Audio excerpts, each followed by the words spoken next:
Hello everyone, कैसे हैं आप सब। आई होप सो कि आप सब बहुत अच्छे होंगे और आप सब अपने बोर्ड एग्जामिनेशन की प्रिपरेशन भी एज यूजुअल फंटेस्टिक तरीके से कर रहे होंगे। मेरे प्यारे बच्चों, आज का जो हमारा लेक्चर नंबर 81 है वो रिलेट होने वाला है इशू ऑफ शेयर से, कि हम किस तरीके से अपने शेयर्स को इशू कर सकते हैं।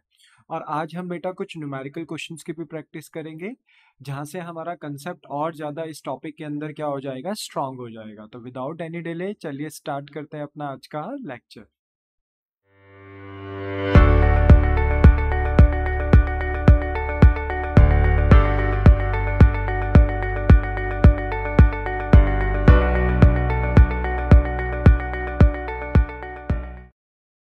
ना एवरीवन, जो हमारा इशू ऑफ शेयर है वो दो तरीके से हो सकता है। यानी कंपनी अगर अपनी ओनरशिप को इशू करती है पब्लिक के बीच में, जनता के बीच में, तो दो तरीके से कर सकती है। या तो कैश में कर सकती है या तो कंसिडरेशन अदर देन कैश में कर सकती है। इशू ऑफ शेयर का मतलब होता है बेटा कि जो कंपनी की ओनरशिप होती है ना, उसको छोटे छोटे पार्ट्स में, छोटी छोटी यूनिट्स में बांट दिया जाता है। उसी को शेयर बोला जाता है बेटा। एंड फिर उन शेयर्स को ना जनता के बीच में इशू किया जाता है। फिर जनता से इन रिटर्न फंड कलेक्ट किया जाता है और उस फंड को बिजनेस में लगाया जाता है। जब बिजनेस में वो फंड लगता है बेटा, तो at the end of the year फिर बिजनेस उन्हीं पैसों का इस्तेमाल करके प्रॉफिट भी कमाती है। और फिर बेटा जब साल खत्म होता है तो वो प्रॉफिट ओनर्स के बीच में बांट दिया जाता है। तो ये एक पूरा प्रोसेस होता है शेयर इशू करने का। पर शेयर इशू जो करते हैं कंपनी, यानी अपनी ओनरशिप को जब इशू करती है जनता के बीच में कोई भी कंपनी, तो वो दो ही तरीके से कर सकती है, इन कैश और for consideration other than cash. Cash में क्या होता है बेटा कि कंपनी ना शेयर दे रही है पब्लिक को, जनता को, ठीक है, शेयर इशू कर रही है, पर इन रिटर्न क्या मांग रही है उनसे, कैश, है ना, मतलब पैसा मांग रही है।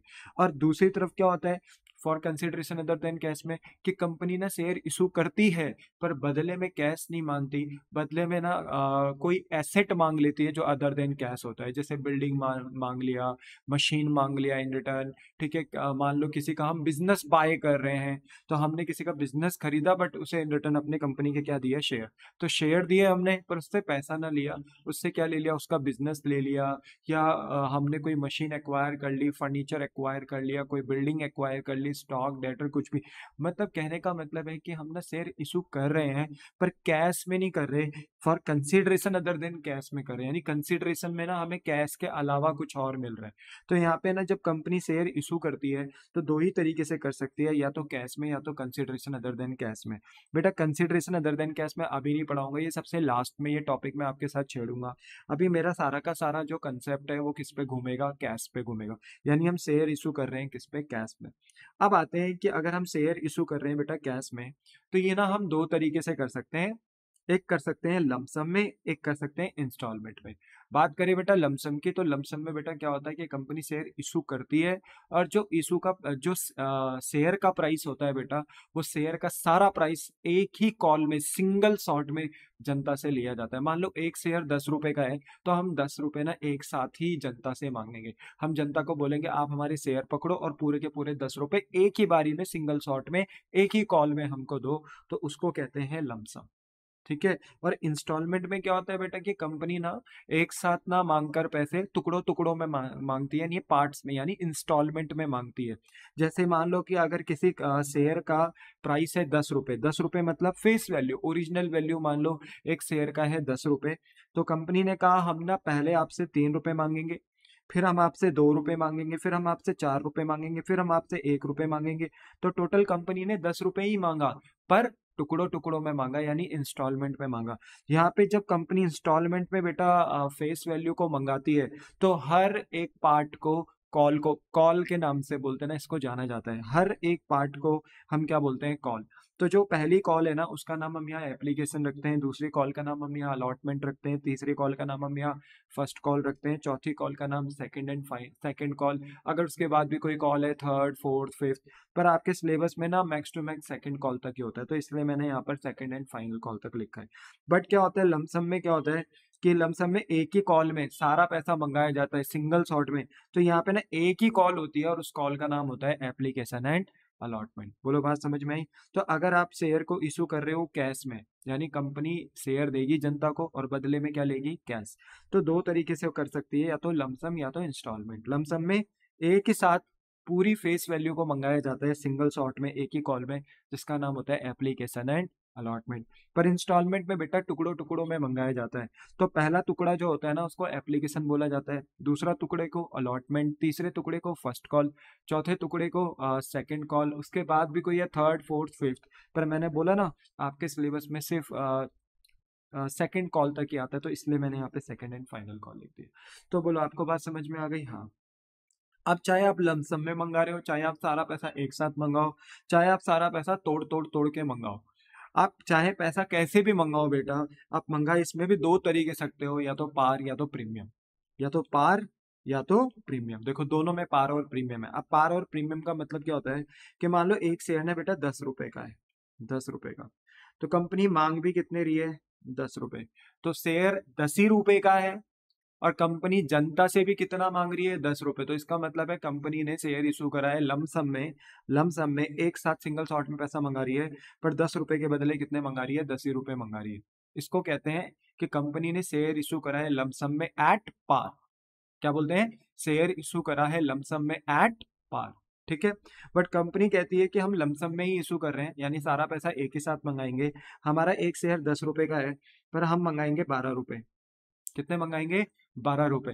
तो यहाँ पर देखो कंपनी शेयर देगी जनता को, ओनरशिप देगी जनता को 10 रुपए का, पर उनसे जो पैसा मांगा जाएगा वो मांगा जाएगा 12 रुपए। अब खुद सोचो, जनता को शेयर मिलेगा 10 रुपए का, ओनरशिप मिलेगी 10 रुपए की, पर जनता को पैसा कितना भेजना पड़ेगा कंपनी को? इन रिटर्न 12, क्योंकि उस कंपनी की ना बेटा रेपुटेशन होगी मार्केट में। दैट्स वाई उस कंपनी का जो शेयर है वो ओरिजिनल तो 10 रुपए का है, पर जनता के बीच में कितने का इशू किया जा रहा है? 12 रुपए का। तो जो 2 रुपए एक्स्ट्रा यहाँ चार्ज किए जा रहे हैं, कितने एक्स्ट्रा चार्ज करे जा रहे हैं? 2 रुपए। इस 2 रुपए को बोलते हैं प्रीमियम। 12 को नहीं, 12 में से तो 10 रुपए का शेयर हम जनता को दे रहे हैं, पर 2 रुपए जो हम ज्यादा चार्ज कर रहे हैं ना जनता से, वो उसकी ओनरशिप नहीं देंगे हम जनता को। हम जनता को कहेंगे देखो भाई तुम्हें शेयर मिलेगा 10 रुपए का, क्योंकि शेयर प्राइस तो 10 ही रुपए का है, पर क्योंकि हमारी कंपनी की रेपुटेशन मार्केट में बहुत अच्छी है, परफॉर्मेंस बहुत अच्छी है, तो हम अपना शेयर 10 का नहीं देंगे, 12 का देंगे। ठीक है। तो आपको 2 रुपए ज्यादा भेजने पड़ेंगे। आपको ओनरशिप तो 10 की ही मिलेगी, पर आपको पैसा 12 रुपए भेजना पड़ेगा, यानी 2 रुपए रेपुटेशन का यानी प्रीमियम भी आपको भेजना पड़ेगा। तो बताइए क्या ये प्रीमियम कंपनी के लिए इनकम नहीं होती होगी? हाँ सर होती होगी, एक्स्ट्रा इनकम मिल रही। पर क्या ये शेयर का पैसा है कि रेपुटेशन का? ये रेपुटेशन का है। भले मांगा शेयर के थ्रू जा रहा है, पर ये किसका पैसा है? रेपुटेशन का पैसा। इसके बदले ना जनता को ओनरशिप नहीं मिलती। ओनरशिप जनता को सिर्फ 10 ही रुपए की मिलेगी, पर जनता कितने रुपए भेज रही है? 12। तो जो 2 रुपए एक्स्ट्रा मांगा जा रहा है उसको क्या बोला जाता है? प्रीमियम। बोलो बात समझ में आई? सेम बेटा इंस्टॉलमेंट में भी ऐसा ही होता है कि मान लो अगर फेस वैल्यू 10 रुपए की है, कंपनी ने कहा लेट भी सपोज 3 रुपए हम एप्लीकेशन में मांगेंगे, 2 रुपए हम अलॉटमेंट में मांगेंगे, फोर्थ 4 रुपए हम फर्स्ट कॉल में मांगेंगे, और 1 रुपए हम सेकंड एंड फाइनल कॉल में मांगेंगे। मान लो कंपनी ने अपने फेस वैल्यू को तोड़ दिया पार्ट्स में, यानी कॉल्स में। ठीक है। तो कंपनी इसको भी तो पार और प्रीमियम में मंगा सकती है। लेट भी सपोज कंपनी कह रही है मेरा शेयर 10 रुपए का है, पर मैं 10 ही रुपए में अपने शेयर इशू करूंगी एट इंस्टॉलमेंट। तो कंपनी ने शेयर इशू किया इंस्टॉलमेंट एट पार। ठीक है। तो 10 रुपए पे ही इशू किया है, तो कोई दिक्कत नहीं है। देख रहे हो ना, 3 2 5 4 9 और 1 10, 10 ही रुपए मांगे, इसको बोलते हैं पार पे। पर कंपनी बोल सकती है यहाँ पर भी कि मैं शेयर इशू कर रही हूँ कैश में, इन इंस्टॉलमेंट और एट प्रीमियम पे। तो प्रीमियम पे कंपनी ने कह दिया कि ना हम ना 12 रुपए पे अपना शेयर इशू करेंगे।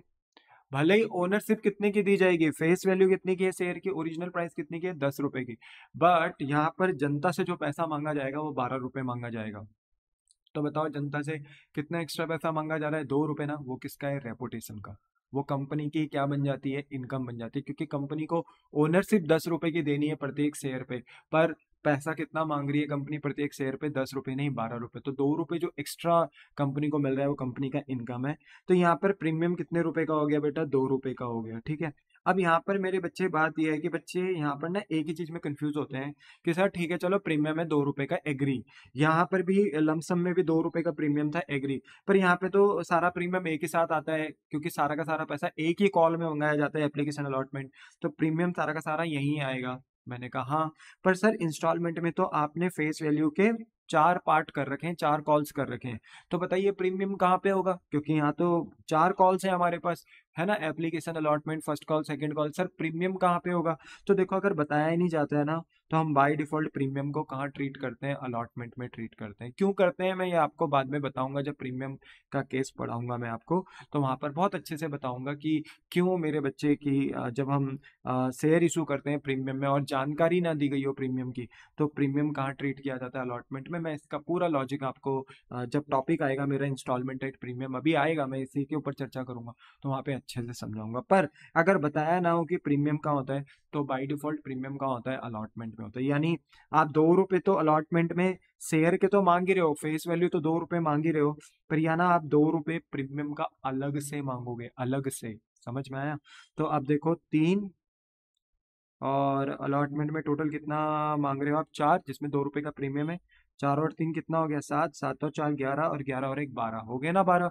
तो मेरे कहने का मतलब ये है कि अगर हमें बताया ना हो प्रीमियम, तो हम अलॉटमेंट में मानते हैं। हाँ, अगर क्वेश्चन ने अगर स्पेसिफिकली बता दिया कि प्रीमियम एप्लीकेशन में है, तो फिर एप्लीकेशन में मानते हैं। फर्स्ट कॉल में है तो फर्स्ट कॉल में मानते हैं, सेकंड कॉल में है तो सेकंड कॉल में मानते हैं। बट अगर उसने नहीं बताया तो बाय डिफॉल्ट अलॉटमेंट में मानते हैं। बोलो, बात क्लियर हो गई? हाँ। अब मेरे बच्चे इसी के बाद एक टॉपिक होता है कि जब हम इंस्टॉलमेंट का केस पढ़ेंगे ना बेटा, तो आगे जाके हमें पता चलेगा ओवर सब्सक्रिप्शन वगैरह हो जाता है। यानी जनता ना ज़्यादा शेयर सब्सक्राइब कर लेती है। मैंने आपको पिछली प्रीवियस लेक्चर में भी ये बात बताई थी कि कभी कभी जनता ना ओवर सब्सक्राइब कर लेती है। तो ऐसे केस में ना फिर जनता को जो शेयर दिए जाते हैं वो प्रोराटा बेसिस पे दिए जाते हैं। ये हम बाद में पढ़ेंगे टॉपिक, ये अभी हमारा कंसर्न नहीं है। पर यहाँ चार्ट में मैंने लिखा है तो इसलिए बता रहा हूँ बेटा।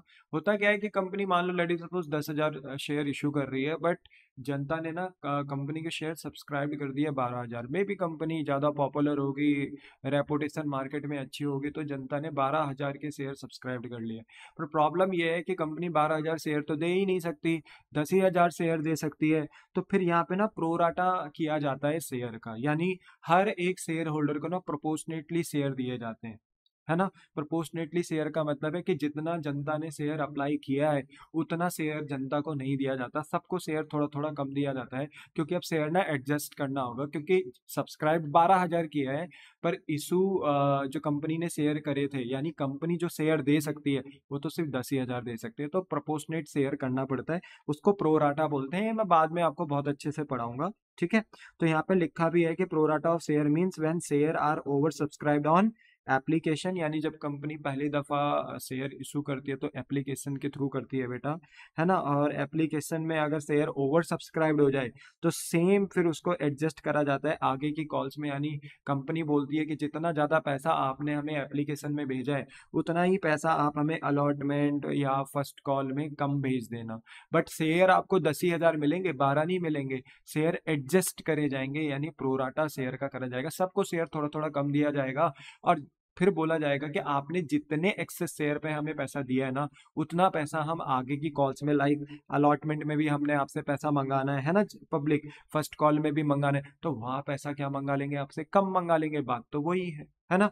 तो यहाँ पर प्रोराटा किया जाता है शेयर का। और प्रोराटा ना 3 तरीके से किया जा सकता है। या तो जो भी ओवर सब्सक्राइब शेयर है, जैसे 2,000 शेयर ओवर सब्सक्राइब हुए, तो आप ना उनको क्या कर दो, आप उनको वापस कर दो, यानी रिजेक्ट कर दो, रिफंड कर दो, स्यापा ही खत्म। प्रोराटा का स्यापा ही खत्म। आप सीधा सीधा रिफंड कर दो, रिजेक्ट कर दो, कह दो कि तुमने जितना ओवर सब्सक्राइब किया है, लो अपने शेयर वापस पकड़ो। एडजस्ट करने का कोई झंझट ही नहीं।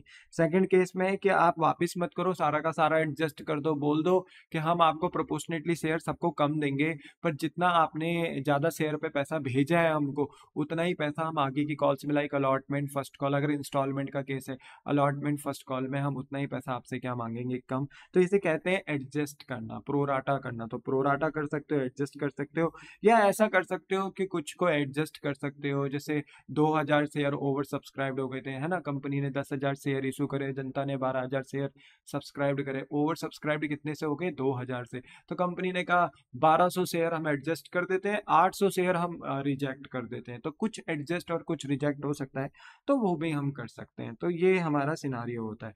बोलो, बात समझ में आए? अब जब कल के दिन हम कंसीडरेशन अदर देन कैश पढ़ेंगे ना, तो कंसीडरेशन अदर देन कैश में बेटा हम सामने वाले को जब शेयर देते हैं, देखो हम शेयर दे रहे हैं, पर सामने वाले से ना, जनता से हम वहां पर बोलते हैं ना, कैश नहीं ले रहे हैं। हम कैश के बदले कोई कैश के अलावा कोई एसेट ले रहे हैं, यानी in kind, like machine, building, furniture या सामने वाले का बिजनेस ले रहे हैं।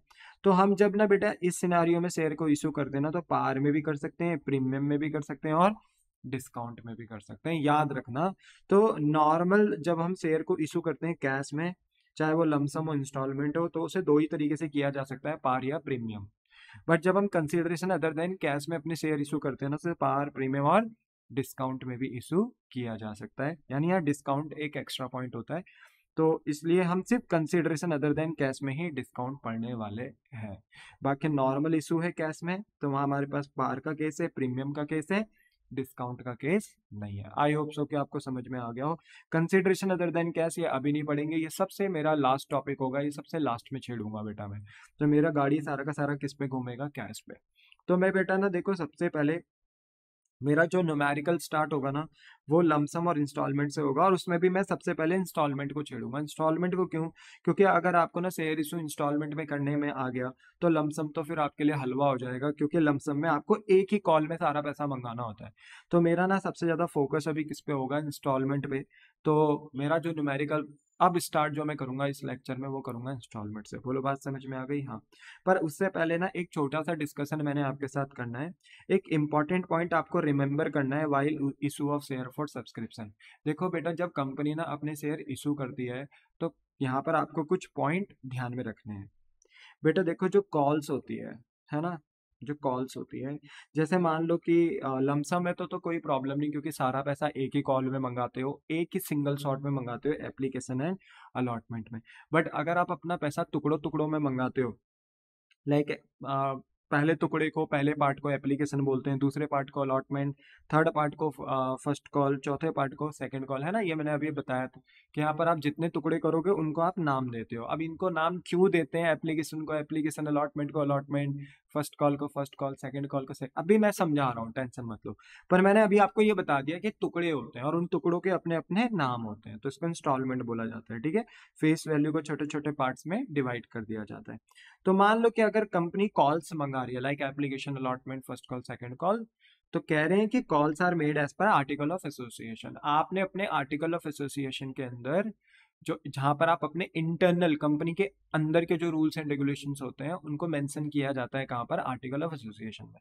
तो अगर एओए में आपने ना लिखा है कि कॉल्स आप कैसे मंगाओगे, लाइक एप्लीकेशन कितने रुपए की होगी, अलॉटमेंट कितने रुपए की होगी, फर्स्ट कॉल कितने रुपए की होगी, सेकंड कॉल कितने रुपए की होगी, कौन कौन सी डेट पे आप application, allotment, first call, second call मंगाओगे, अगर आपने अपने आर्टिकल ऑफ एसोसिएशन में लिखा है, तो फिर आप वैसे ही मंगाओ, कोई दिक्कत नहीं है, कोई प्रॉब्लम नहीं है। पर प्रॉब्लम तब है जब आपने मेंशन ही नहीं कर रखा है कि आप कॉल्स कैसे मंगाओगे, आपका हर कॉल का प्राइस क्या होने वाला है। अगर आपने ये नहीं बता रखा है, तो ऐसे में मेरे बच्चे टेबल एफ जो होता है कंपनीज एक्ट 2013 का, वो अप्लाई हो जाता है ना। टेबल एफ मतलब कंपनीज एक्ट 2013 में एक टेबल एफ है, जहां पर यह बताया गया है कि अगर कंपनी ने अपने रूल्स एंड रेगुलेशंस किसी पॉइंट्स को कंसर्न लेकर नहीं लिखे हुए हैं, मतलब कोई रूल है बट अगर कंपनी ने उसे मेंशन नहीं करा हुआ है, अपना कोई रूल्स एंड रेगुलेशन पर्टिकुलरली बनाया नहीं है, तो उस सिनारियो में फिर कंपनीज एक्ट कानून में जो रूल्स लिखे हुए हैं फिर वो अप्लाई हो जाएंगे। जैसे पार्टनरशिप में पार्टनरशिप डीड होती थी, पार्टनर्स अपने rules and regulation partnership firm से रिलेटेड पार्टनरशिप डीड में लिखते थे, नहीं लिखा हुआ है तो फिर पार्टनरशिप एक्ट 1932 के रूल्स अप्लाई हो जाते थे। वैसे ही यहाँ पर भी अगर आर्टिकल ऑफ एसोसिएशन में लिखा है कॉल्स कैसे मंगानी है, तो वैसे ही मंगाओ, नहीं लिखा है तो टेबल एफ अप्लाई होता है। अब टेबल एफ में मेरे बच्चे क्या लिखा है कि अगर आपने नहीं बता रखा कि कॉल्स कैसे मंगानी है, तो यहाँ पर इन्होंने बोला है कि 1 month must lapse between 2 calls. अगर आप 2 कॉल्स मंगा रहे हो, like application allotment, first call, second call, तो जो 2 कॉल्स है लाइक एप्लीकेशन अलॉटमेंट, तो उनके बीच में एटलीस्ट 1 मंथ का क्या होना चाहिए, डिफरेंस होना चाहिए, यानी 1 मंथ का टाइम लैप्स हो जाना चाहिए, 1 महीने का डिफरेंस तो होना ही चाहिए, ठीक है। वैसे ही अलॉटमेंट एंड फर्स्ट कॉल में 1 महीने का डिफरेंस मिनिमम होना चाहिए, फर्स्ट कॉल सेकंड कॉल के बीच में 1 महीने का मिनिमम डिफरेंस होना चाहिए। तो वही है, 1 month must lapse between 2 calls, हर 2 कॉल के बीच में एक एक महीने का मिनिमम डिफरेंस होना चाहिए। सेकेंड है, each call should not be less than 25% of the nominal value of share. मान लो कि अगर आपका शेयर 10 रुपए का है, तो मिनिमम कितना है, 25%, यानी हर कॉल 25% पे होनी चाहिए। 10 रुपए का अगर हम 25% निकालते हैं ना बेटा, तो ये 2.5 रुपीज निकल कर आता है, यानी हर कॉल पे आपको 2.5 2.5 2.5 2.5 मंगाना है मिनिमम। बाकी आप 3 रुपए, फिर ₹3, फिर ₹4 ऐसे करके भी मंगा सकते हो, पर ₹2.5 मिनिमम होना चाहिए। 25% आपका नॉमिनल वैल्यू मतलब फेस वैल्यू है ₹10। तो एटलीस्ट हर कॉल का जो मिनिमम अमाउंट होना चाहिए वो ₹2.5 तो होना चाहिए, यानी 25% तो होना चाहिए। इससे ज्यादा आप कर सकते हो, कोई प्रॉब्लम नहीं है, बट इससे कम नहीं कर सकते आप, ठीक है। नॉमिनल वैल्यू को हम पार वैल्यू, फेस वैल्यू और ओरिजिनल वैल्यू भी बोलते हैं, ये मैंने प्रीवियस लेक्चर में बता दिया था। फिर कहा है कि 14 डेज नोटिस देना जरूरी है शेयर होल्डर को टू पे द अमाउंट ऑफ कॉल। जब आप बेटा अपने शेयर होल्डर से पैसा मंगवाते हो तो आपको एटलीस्ट 14 दिन का उन्हें इंटीमेशन पीरियड यानी नोटिस देना है। ऐसा ना हो कि सीधा उन्हें बोला कि सीधा उनसे पैसा मंगाया बट उनको कोई नोटिस नहीं दिया। आपको पहले उन्हें बताना है कि हम आपसे ना पहले पैसा मांगने वाले हैं, 14 दिन पहले ही बता देना है कि हम आपसे पैसा मांगने वाले हैं, ठीक है। तो 14 डेज का नोटिस देना है अपने शेयर होल्डर को कि जब हम आपसे अमाउंट का कॉल्स का अमाउंट मांगे यानी एप्लीकेशन अलॉटमेंट फर्स्ट कॉल का, तो आप उनका पैसा हमें भेज देना, ठीक है। Fourth, call should be made on a uniform basis on all share with in the same class. अब इसका मतलब क्या है, मान लो कि अगर कंपनी ने 10,000 शेयर इशू करने थे, पर कंपनी ने इशू अभी कितने करे हैं, 8,000 शेयर ही करे हैं, ठीक है। कंपनी ने 2,000 शेयर अभी तक इशू नहीं करे, 8,000 करे हैं, ठीक है। 8,000 करे हैं तो ये तो कर दिए, तो इसको तो भूल जाओ।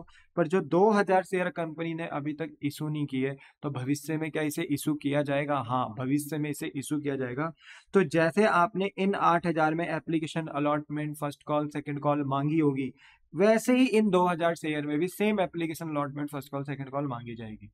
जैसे एप्लीकेशन में ₹3, अलॉटमेंट में ₹2, फर्स्ट कॉल में ₹3, सेकंड कॉल में ₹2, अगर ऐसे मांगा है 3-2 तो वैसे ही इस 2,000 शेयर पे भी आप 3-2 करके application allotment first call second call मांगेंगे। यानी ये सेम क्लास के शेयर हो गए ना। 10,000 शेयर आपके पास टोटल थे, आपने इसमें से 8,000 करे, तो 2,000 अभी भी रह गए ना। तो कभी कल के दिन अगर हम 2,000 शेयर ये इशू करेंगे तो कॉल्स का पैटर्न सेम वही होगा जो 8,000 शेयर में था। आप डिफरेंट पैटर्न नहीं रख सकते क्योंकि ये सेम क्लास के शेयर है। बोलो, क्या आपको बात समझ में आ गई? हाँ, तो ये मुझे लगा था कि बता देना चाहिए, ठीक है। क्या पता यहाँ से एक एमसीक्यू बन जाए, है ना, तो इसलिए ये पढ़ना जरूरी था। बोलो, क्लियर हो गया? हाँ, अब आते हैं बेटा हम ना अपने क्वेश्चंस में, ठीक है। क्वेश्चंस में, पर क्वेश्चंस में जाने से पहले ना मैं आपके साथ यहाँ पर एक पॉइंट डिस्कस करूंगा छोटा सा, ठीक है। देखो बेटा, हम ना अपना डिस्कशन करेंगे इंस्टॉलमेंट से, ठीक है। किससे? इंस्टॉलमेंट से, ठीक है। अब इंस्टॉलमेंट में सीन क्या होता है मेरे बच्चे कि ना, हम जो फेस वैल्यू होती है, मान लो कि फेस वैल्यू लेडी के सपोज मैं ₹10 लेता हूँ। वैसे फेस वैल्यू मैंने प्रीवियस क्लास में भी बताया था कि कुछ भी हो सकती है, 10 भी हो सकती है, ₹20 भी हो सकती है, ₹50 भी हो सकती है, ₹100 भी हो सकती है। पर हमारे सिलेबस में ना बेटा ज्यादातर जो, जहाँ तक मैंने देखा है, क्योंकि मैं 13 साल से बच्चों को पढ़ाता हुआ आ रहा हूँ, तो मैंने देखा है कि जो भी एग्जाम्स में या एनसीईआरटी के बुक्स में जो भी फेस वैल्यू ज्यादातर दी है वो दी है ₹10 या ₹100, ठीक है। तो मैं एग्जांपल ले लेता हूँ कि एक शेयर का ना फेस वैल्यू है, एक शेयर का कीमत है ओरिजिनल ओरिजिनल फेस वैल्यू ₹10। तो कंपनी ना कहती है कि हम इस ₹10 को ना आपके साथ टुकड़े टुकड़े में मंगाएंगे, ठीक है, यानी पार्ट पार्ट्स में मंगाएंगे। तो जो पहला पार्ट होता है ना उसको एप्लीकेशन बोला जाता है। इसको एप्लीकेशन क्यों बोला जाता है पहले पार्ट को? क्योंकि कंपनी यहाँ पर ना रिक्वेस्ट करती है जनता से कि आप अपना पैसा हमारी कंपनी के शेयर में इन्वेस्ट करें। प्रोस्पेक्टस इशू किया जाता है तो वो एक तरीके से रिक्वेस्ट ही करी जाती है कि पब्लिक आप अपना पैसा हमारी कंपनी में इन्वेस्ट करें। तो इसलिए पहला जो पार्ट होता है उसको क्या बोला जाता है? एप्लीकेशन, ठीक है। दूसरा पार्ट क्या होता है कि जब एक बार पब्लिक एप्लीकेशन का पैसा भेज देती है तो कंपनी को पता चल जाता है कि ये जो जनता है इनमें से कौन कौन से लोग या कौन कौन सा पब्लिक हमारी कंपनी में ओनर बनने में इंटरेस्ट है, यानी शेयर में पैसा लगाने में इंटरेस्ट है। तो जब नेक्स्ट कॉल होती है ना तो कंपनी फिर उन्हीं पब्लिक को ना मालिकाना हक देती है, यानी ओनरशिप प्रोवाइड करती है by giving a certificate of share. Certificate दिया जाता है शेयर का, कहाँ? अलॉटमेंट में। यहाँ शेयर अलॉट किए जाते हैं प्रैक्टिकली। प्रैक्टिकली जो सर्टिफिकेट दिया जाता है वो यहाँ अलॉटमेंट में दिया जाता है, इसलिए इस दूसरे पार्ट का नाम अलॉटमेंट होता है।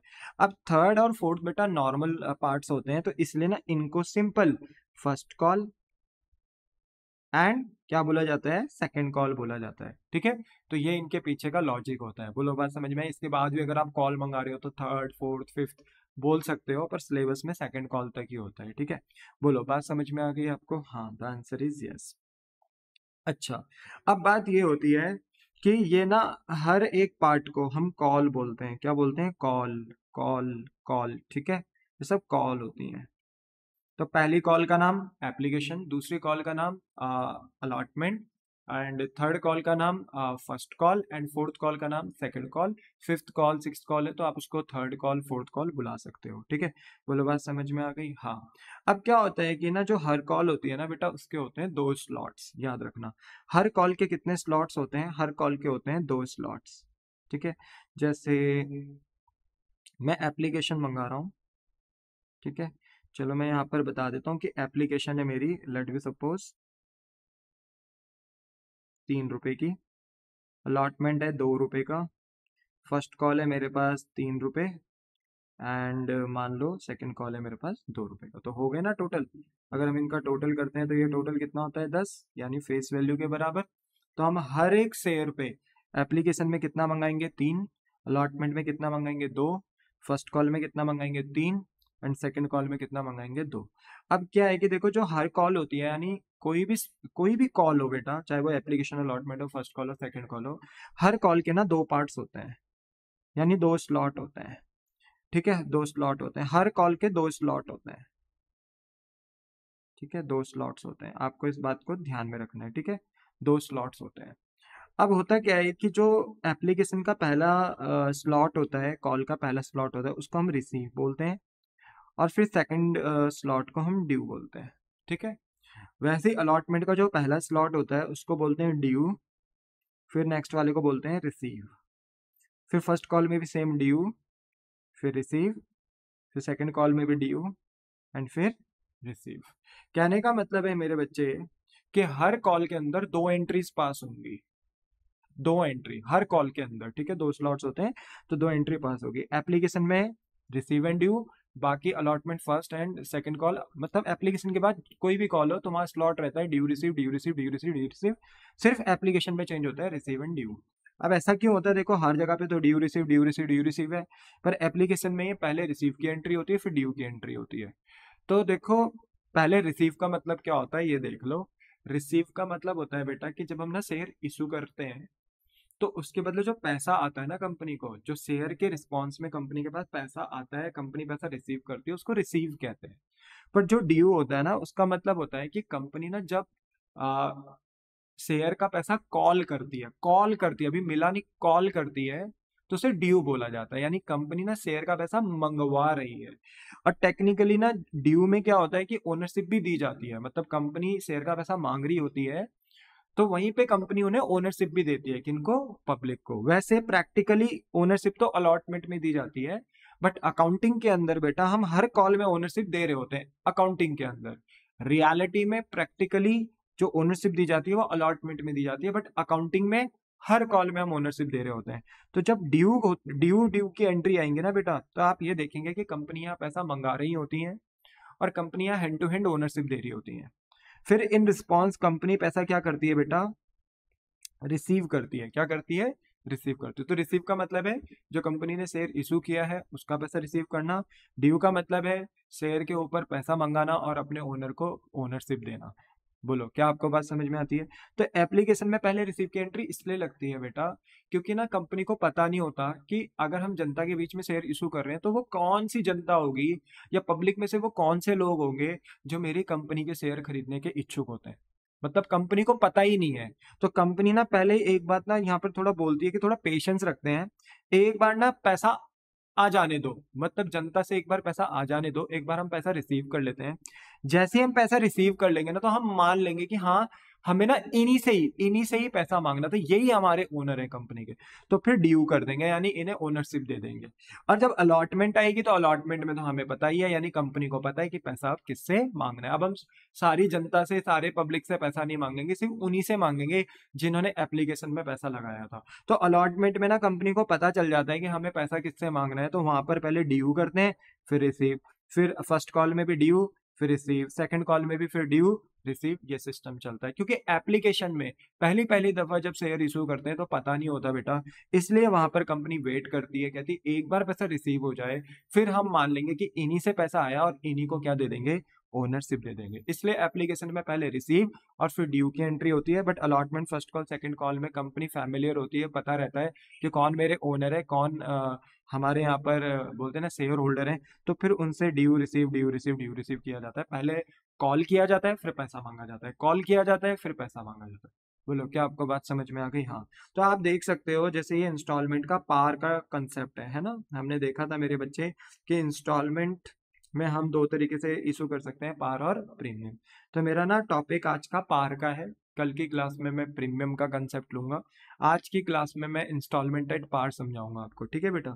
तो यहाँ पर आप देख सकते हो, यहाँ पर आप ना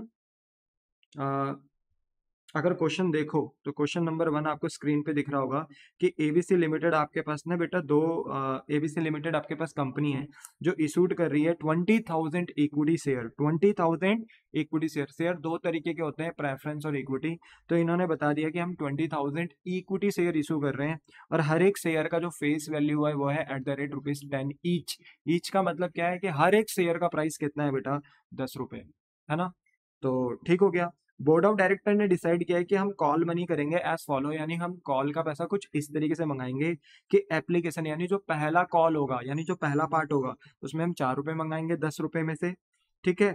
फिर जो दूसरा पार्ट होगा, दूसरी कॉल होगा, उसमें हम 3 रुपए मंगाएंगे और जो तीसरा पार्ट होगा यानी तीसरा कॉल होगा उसमें हम 3 रुपए मंगाएंगे। तो देखो 4 3 3 कितना होता है, 10 होता है। तो कंपनी ने पूरे 10 रुपए मंगाए। तो बताओ एक साथ मंगाए कि टुकड़ों टुकड़ों में मंगाए?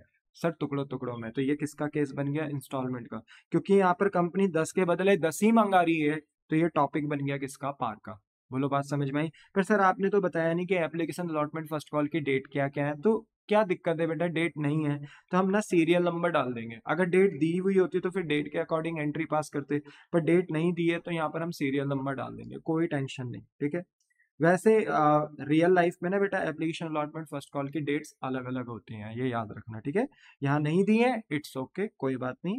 बट आपको पता होना चाहिए कि हर कॉल्स की डेट्स होती हैं और वो डिफरेंट डिफरेंट होती हैं, ठीक है। ऐसा नहीं होता कि हर डेट पे आप सारी कॉल्स मंगाओ, अलग अलग डेट्स पे हम कॉल्स मंगाते हैं, ठीक है। फिर इन्होंने कहा all money were duly receive, सारा का सारा पैसा आपको मिला and there is no call in arrear and call in advance. बेटा आगे ना जब हम थोड़ा सा इंस्टॉलमेंट और लमसम का पार प्रीमियम का सारा कंसेप्ट समझ लेंगे तो उसके बाद ना हमारे पास एक नया कंसेप्ट आएगा, call in arrear call in advance का। कॉल इन एरियर का मतलब क्या होता है, जब कोई शेयर होल्डर कंपनी का शेयर लेता है और वो कंपनी को ना किसी कॉल का पैसा नहीं भेजता, जैसे अलॉटमेंट फर्स्ट कॉल का पैसा नहीं भेजा, तो हम कहते हैं कि वहां पर शेयर होल्डर ने कॉल इन एरियर कर दिया। और एक कंसेप्ट होता है कॉल इन एडवांस, जहां पर ना बेटा कुछ शेयर होल्डर ऐसे भी होते हैं जो क्या करते हैं कि हम मान लो किसी भी कॉल पे हैं, जैसे हम एप्लीकेशन पे हैं, तो कुछ शेयर होल्डर ऐसे करते हैं जो फर्स्ट कॉल का पैसा भी कहाँ दे देते हैं, एप्लीकेशन में, और अलॉटमेंट का पैसा भी कहाँ दे देते हैं, एप्लीकेशन में। कहते हैं हमें बार बार हमारा दिमाग खराब मत करना, पैसे मांग मांग के लोहे के साथ पैसा पकड़ो। तो उन्होंने अलॉटमेंट का पैसा भी कहाँ दे दिया, एप्लीकेशन में, और फर्स्ट कॉल का भी पैसा कहाँ दे दिया, एप्लीकेशन में। यानी उन्होंने, वो कॉल्स आई नहीं थी अभी, वो कॉल्स आई नहीं थी अभी, तो हम एप्लीकेशन में, बट उन्होंने आने वाली कॉल्स, फ्यूचर कॉल्स का भी पैसा पहले ही दे दिया। इसको कहते हैं कॉल इन एडवांस। तो इसका ना स्पेशल हमें थोड़ा सा एडजस्टमेंट करना होता है। तो अभी ना क्वेश्चन में किसी ने कॉल इन एरियर और कॉल इन एडवांस नहीं किया, क्योंकि ये हमारी स्टार्टिंग हो रही है बेटा न्यूमेरिकल की। तो हम एकदम से बोलते हैं कि सारी चीजें यहाँ पर नहीं डाल सकते, कॉम्प्लेक्स नहीं बना सकते एकदम से। पहले आपका बेसिक अच्छा हो जाए तो मजा आ जाएगा। फिर एक बार बेसिक स्ट्रांग हो गया तो फिर तो चीजें ऐड ऑन होती चली जाएंगी, फिर तब हमें कोई प्रॉब्लम नहीं है, ठीक है।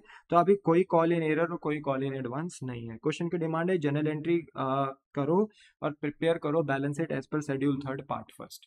तो आपको पता है मैंने पिछले लेक्चर में आपको बैलेंस शीट बताया था कि बैलेंस शीट कैसे बनाते हैं, तो आज इसका न्यूमेरिकल भी देखेंगे, ठीक है। तो देखो जनरल एंट्री अगर हमें करनी है ना, तो सबसे पहले हमें जनरल का फॉर्मेट बनाना है। आपको पता है 11th क्लास से बनाते हुए आ रहे हो, पार्टनरशिप में भी आपने जनरल का फॉर्मेट बनाया ही था। Date, particular, ledger folio, debit and credit, ये फॉर्मेट होता है। सबसे पहले हमने एग्जामिनर को बताया एप्लीकेशन। अच्छा एप्लीकेशन कितने रुपए की है, 4 रुपए की। अच्छा एप्लीकेशन में जो पहला स्लॉट होता है वो किसका होता है, रिसीव का। तो देखो हमने सबसे पहले किसकी एंट्री पास करी है, रिसीव की। तो देखो एंट्री क्या है, एंट्री ये है कि बैंक अकाउंट डेबिट। अच्छा बैंक अकाउंट डेबिट क्यों, क्योंकि कंपनी को ना शेयर इशू करने के बदले यहाँ पर पैसा मिल रहा है। तो इसलिए कंपनी ने यहाँ पर पहले रिसीव की एंट्री पास करी है, क्योंकि कंपनी को पता नहीं है ना कि कौन कौन पब्लिक में से हमारे यहाँ पर पैसा इन्वेस्ट करेंगे, किनको ओनर बोले, अभी पता नहीं है। तो इसलिए कंपनी पहले रिसीव की एंट्री पास कर रही है कि एक बार पैसा आ जाने दो, पता चल जाएगा कि ओनर कौन है। तो इसलिए डायरेक्ट यहाँ पे रिसीव की एंट्री हो रही है सबसे पहले। और कंपनी के बैंक अकाउंट में अगर पैसे आएंगे ना, तो बैंक कंपनी के लिए क्या होता है, एसेट होता है। और जब एसेट ना बढ़ता है ना बेटा, जब एसेट इंक्रीज होता है, तो वो एज पर अकाउंटिंग डेबिट ही होता है। तो इसलिए हमने बैंक अकाउंट को ना डेबिट कर दिया। याद रखना, मैं सिर्फ इसी क्लास में ऐसे बताने वाला हूँ कि ये एसेट है, ये लाइबिलिटी है, ये एसेट है, ये लाइबिलिटी है। बार बार हर क्वेश्चन में नहीं बता पाऊंगा बेटा, क्योंकि मुझे आपके साथ और भी ज़्यादा डेप्थ डिस्कशन आगे की क्लास में करना होगा। तो अगर मैं इन्हीं चीज़ों में फंसा रहूंगा ना कि इनको एसेट बोलते हैं, इनको लाइबिलिटी बोलते हैं, हर क्वेश्चन में यही बोलता रहूंगा, तो क्वेश्चन ना लंबा हो जाएगा, फिर आपको बोरियतनेस भी आएगी और अननेसेसरी क्लास लंबी होगी। इसलिए इस क्लास में आप बिल्कुल बेसिक अच्छे से समझ लो, जिससे कि हमें नेक्स्ट क्लास में कोई प्रॉब्लम ना हो। ठीक है, तो बैंक क्यों डेबिट हुआ, क्योंकि कंपनी का बैंक बैलेंस बढ़ रहा है, कंपनी का एसेट इंक्रीज हो रहा है, तो all assets are debited as per accounting. और इक्विटी शेयर एप्लीकेशन को हमने देखो क्रेडिट करा है, क्योंकि एप्लीकेशन का पैसा मिला है। और एप्लीकेशन में मिला है, बट किसका, इक्विटी शेयर का, तो इसे बोला जाता है इक्विटी शेयर एप्लीकेशन। और इक्विटी शेयर एप्लीकेशन का पैसा मिल रहा है, तो ये कंपनी के लिए ना लाइबिलिटी है। और जब लायबिलिटी बढ़ती है ना बेटा, तो उसे क्रेडिट किया जाता है। अच्छा सर, ये लायबिलिटी क्यों है, क्योंकि देखो कंपनी ने पैसा तो ले लिया है ना, रिसीव की एंट्री है तो पैसा तो ले लिया, पर अभी तक ना ओनरशिप दी नहीं है, अभी तक शेयर दिया नहीं। तो इसलिए कंपनी के लिए ये पैसा ना लायबिलिटी है। ठीक है, तो इसलिए लायबिलिटी है, तो इसलिए इसको क्रेडिट कर दिया। ठीक है, अच्छा अब अमाउंट कैसे निकालेंगे, देखो अमाउंट इस तरीके से निकालते हैं कि कंपनी ने कितने शेयर इशू करे थे, कितने शेयर इशू करे थे बताओ, 20,000 शेयर्स। और 20,000 शेयर में एप्लीकेशन कितने रुपए की है, 4 रुपए की। तो 20,000 इंटू 4 कितना हो जाएगा, 80,000। अच्छा, एप्लीकेशन का पैसा कितना मांगा था, 80,000, तो बैंक अकाउंट में भी कितने आए, 80,000, तो ये 80 हो गया। ठीक है, इसके बाद नेक्स्ट है ड्यू की एंट्री, है ना। सेकंड स्लॉट किसका होता है, एप्लीकेशन में सेकंड स्लॉट किसका होता है, ड्यू का। तो देखो यहाँ पे ड्यू की एंट्री पास करी हमने। तो ड्यू में क्या होता है कि कंपनी कहती है कि ये जो एप्लीकेशन का पैसा आया था ना, रिसीव हुआ था, ये हमारे लिए लायबिलिटी था। बट अब क्योंकि ड्यू में हम ओनरशिप देंगे, ड्यू में मेनली क्या करा जाता है, पैसा मांगा जाता है और ओनरशिप दी जाती है। तो प्रैक्टिकली ड्यू में ओनरशिप दी जाती है, तो कंपनी कहती है कि मैं यहाँ ओनरशिप दे रही हूँ, तो जो एप्लीकेशन का पैसा मेरे लिए पहले लायबिलिटी था ना, अब ये लायबिलिटी नहीं है, तो लायबिलिटी क्या हो जाएगी, रिड्यूस हो जाएगी। ठीक है, यही एप्लीकेशन का पैसा जो पहले क्रेडिट, पहले लायबिलिटी था, अब वो डेबिट हो जाएगा, क्योंकि लायबिलिटी रिड्यूस हो जाएगी। और हम इसको 80,000 से ही डेबिट करेंगे, क्योंकि क्रेडिट कितने से था, 80,000 से, तो डेबिट भी 80,000 से होगा। और कंपनी कहेगी इसके बदले मैं पब्लिक को क्या दे रही हूँ, ओनरशिप दे रही हूँ। और आपको पता है बेटा, कंपनी में जितने ओनर बनेंगे, कंपनी के लिए उतनी लायबिलिटी बढ़ेगी, क्योंकि ओनर बिजनेस में जो भी इन्वेस्ट करते हैं, जो भी पैसा लगाते हैं बिजनेस के लिए, वो लायबिलिटी होती है। पर इस लायबिलिटी का नाम क्या है, इक्विटी शेयर कैपिटल। देखो कैपिटल होती है एक की, ठीक है, कैपिटल होती है एक की, यहाँ तो जनता का पैसा लगा हुआ है, तो we call as equity share capital, equity share capital. ठीक है, तो कंपनी ने अपने इक्विटी शेयर एप्लीकेशन नाम की लायबिलिटी तो कम कर दी, पर एक नई लायबिलिटी को जन्म दिया, जिसका नाम है इक्विटी शेयर कैपिटल। और कंपनी यहाँ पर बोलते हैं ना कि एक्नॉलेज कर रही है कि अब हमारे यहाँ पर शेयर होल्डर आ चुके हैं, यानी ओनर आ चुके हैं। तो यहाँ पे 20,000 शेयर, देखो इसको हमेशा सॉल्व करना है, वैसे तो ये 80-80 सेम ही आ रहा है, पर आप ना आदत डालना बेटा कि ड्यू में ना जब भी आप इक्विटी शेयर कैपिटल लिखोगे, यानी जब भी ओनरशिप दोगे, तो आपने ना हमेशा बेटा इसको सॉल्व करना है। आदत डालो, चाहे वो सेम ही क्यों ना आ रहा हो, पर आदत डालनी है, क्योंकि जब हम आगे बोलते हैं ना कि एडवांस क्वेश्चंस करेंगे, तो वहां पर आपको ये बहुत हेल्प करने वाला है। ठीक है, अच्छा देखो ओनरशिप देना ना इस बात पे डिपेंड होता है कि कंपनी ने कितने शेयर इशू करे, 20,000, और एप्लीकेशन का फेस वैल्यू कितना है, 4 रुपए। वैसे टोटल फेस वैल्यू 10 रुपए है, पर हमने फेस वैल्यू को तोड़ दिया है, तो एप्लीकेशन कितने रुपए की है, 4 रुपए की। तो इसलिए एप्लीकेशन में फेस वैल्यू है 4 रुपए, तो 20,000 इंटू 4, 80। अब डेबिट में भी 80, क्रेडिट में भी 80, है ना। अच्छा, इक्विटी शेयर कैपिटल क्यों क्रेडिट किया, क्योंकि ये हमारी लायबिलिटी है और हमारी लायबिलिटी बढ़ रही है। बोलो बात समझ में आई, यस। तो देखो, अगर आपने एक कंसर्न, देखो यहाँ पर मैं आपको एक पॉइंट और बताता हूँ। देखो इक्विटी शेयर एप्लीकेशन क्रेडिट था, और फिर ना ड्यू में आके इक्विटी शेयर एप्लीकेशन डेबिट हो गया, तो ये तो आपस में कट हो गए, क्रेडिट और डेबिट आपस में कैंसिल हो गए, तो टेक्निकली एंट्री बनी bank account debit to equity share capital, but हम ऐसा कर नहीं सकते। नेट एंट्री तो यही बन रही है, पर हम ऐसा कर नहीं सकते। पता है क्यों? क्योंकि रिसीव की डेट अलग होती है और ड्यू की डेट अलग होती है। अलग अलग डेट पे रिसीव एंड ड्यू हो रहा होता है, इसलिए एंट्री हमें सेपरेट पास करनी होती है। बोलो क्या आपको बात समझ में आ गई? हाँ। अब बेटा ना, अब हम आएंगे अलॉटमेंट में। कहाँ आएंगे? अलॉटमेंट में। अब अलॉटमेंट की बात करें तो अलॉटमेंट में ना अब कंपनी फैमिलियर हो चुकी है, ओनर से पता है कौन कौन ओनर है। तो अलॉटमेंट में ना पहला कॉल किसका होता है? पहला जो स्लॉट होता है वो ड्यू का होता है, और दूसरा स्लॉट किसका होता है? रिसीव का। तो ना अब अलॉटमेंट कितने रुपए की थी बेटा? एज पर क्वेश्चन 3 रुपए की थी। तो हमने लिख दिया कि भाई अलॉटमेंट कितने की है? 3 की। अब यहाँ पे जो थर्ड एंट्री है, यानी अलॉटमेंट की तो पहली है पर ओवरऑल थर्ड एंट्री है, तो यहाँ पर पहले ड्यू की एंट्री पास होगी। कंपनी ना यहाँ बोलते हैं ना कि एक तरीके से अब रिक्वेस्ट नहीं करती, एक तरीके से ऑर्डर देती है, आदेश देती है कि मेरे शेयर होल्डर चलो इक्विटी शेयर अलॉटमेंट का पैसा भेजो। तो यहाँ पर ना टेक्निकली ये कंपनी के लिए क्या होता है?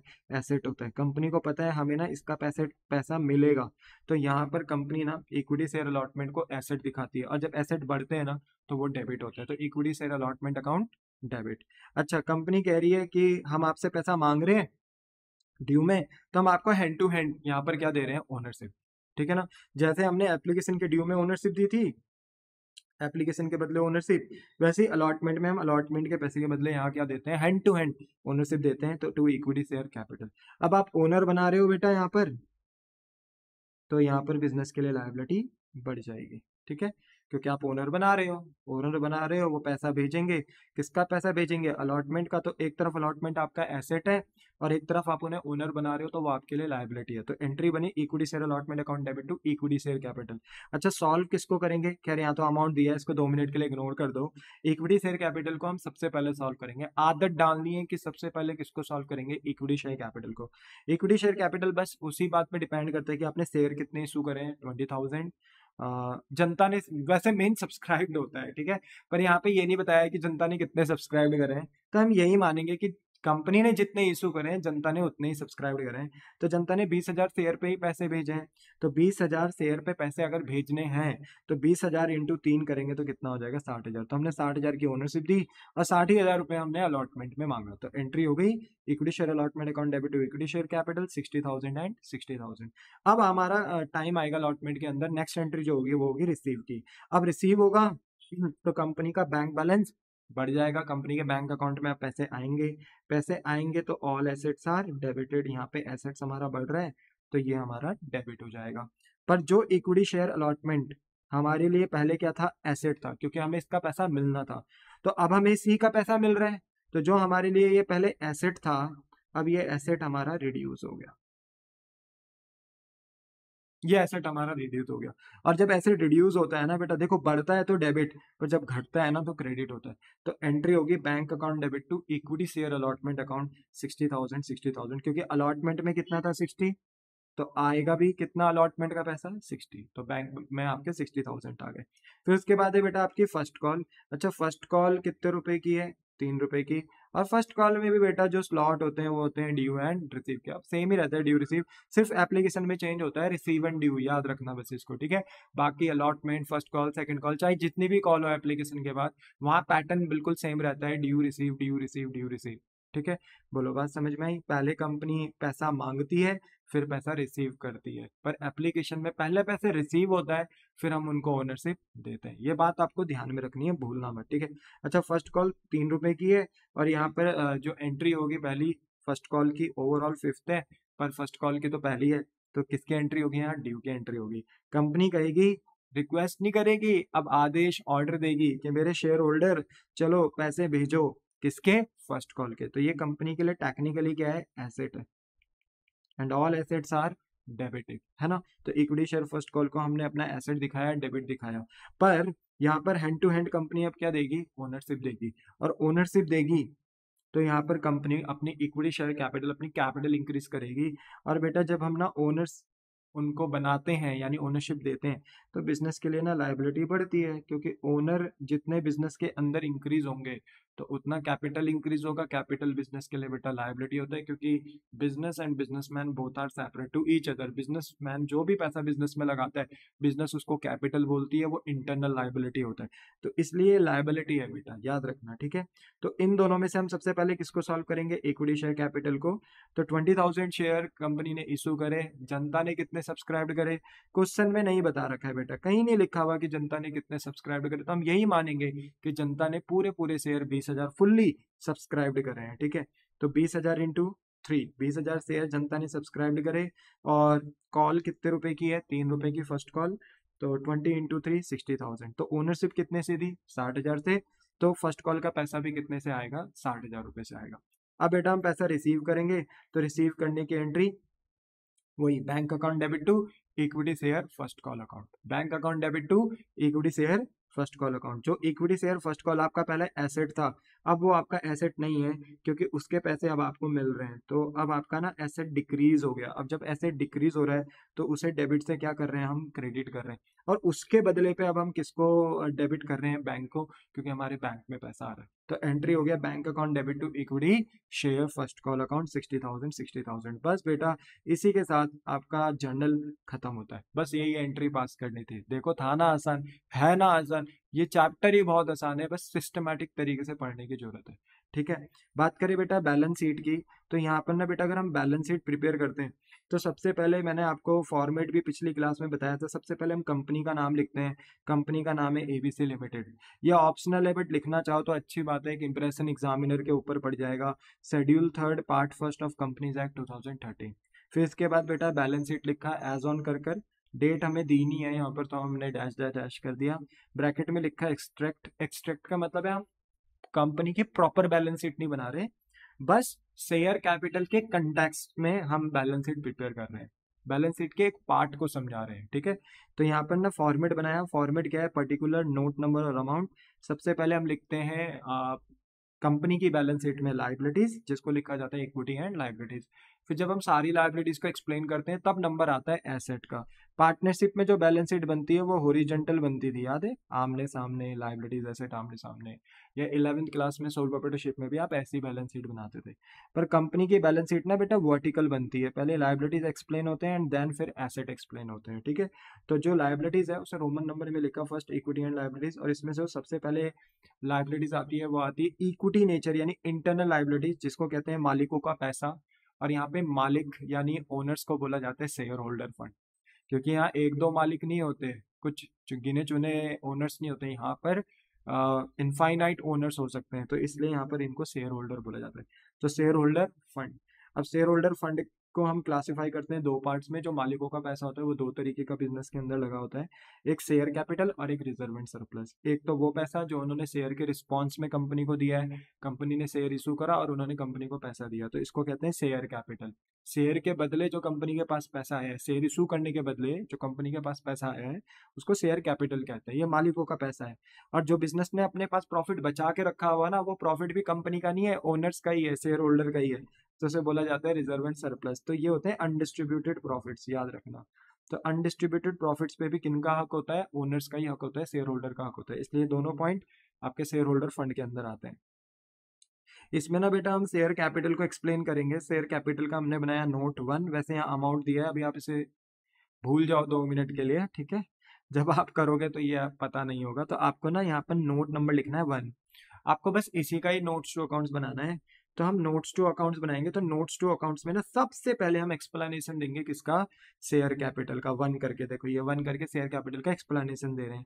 क्या फॉर्मेट है, पर्टिकुलर एंड अमाउंट। इसमें सबसे पहले हम लिखते हैं ऑथराइज्ड शेयर कैपिटल, सबसे पहले हम लिखते हैं ऑथराइज्ड। अगर क्वेश्चन देखा जाए ना, तो यहाँ पे हमें बताया ही नहीं गया बेटा ऑथराइज्ड कितनी है, तो मैं ये मान लूंगा कि कंपनी जितने शेयर इशू कर रही होगी ना, कंपनी को उतनी ही पावर दी गई होगी शेयर इशू करने की, यानी मैक्सिमम जो शेयर इशू करने की जो कैपेबिलिटीज है कंपनी की, वो ये 20,000 ही होंगी, है ना। तो ऑथराइज्ड भी हम 20,000 मान लेंगे, मैक्सिमम परमिसेबल लिमिट 20,000 शेयर्स, ठीक है।